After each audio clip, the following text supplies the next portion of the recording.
think that it'd really be hard to be living today surrounded by technology, surrounded by information systems, and not be kind of curious about how it works a little bit under the hood. And this is all about just peeling that back just a little bit, exposing a little bit about how things really work.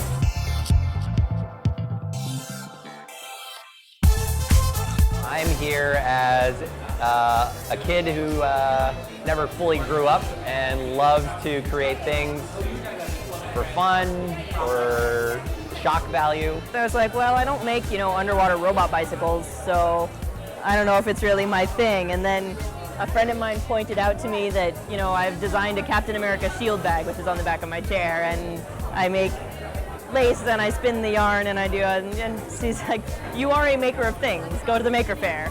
So here I am. This is a diddly bow. We have a door hinge, we have a piece of oak, we have some bike parts, specifically brake parts, and assortment of screws.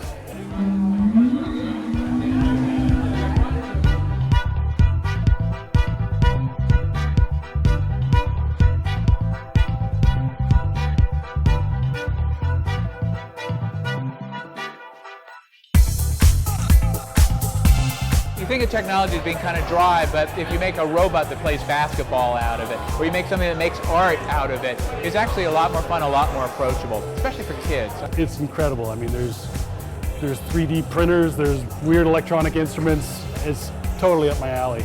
I think a lot of the people here just have to do this.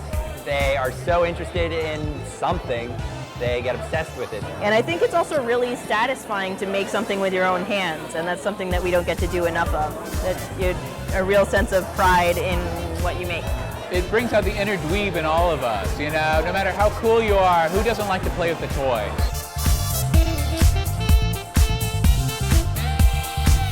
There's almost no way to understand how to be creative unless you try to do it.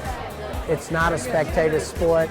And school can help you with the tools. They can give you context, they can give you background. But until you go out there and try to really solve a real problem with real stuff, make a solution, figure out why it didn't work, remake the solution until you finally make it work. Until you do it, you don't have an understanding, a deep understanding or intuition or appreciation of what it takes to really raise the bar, to move forward, to invent.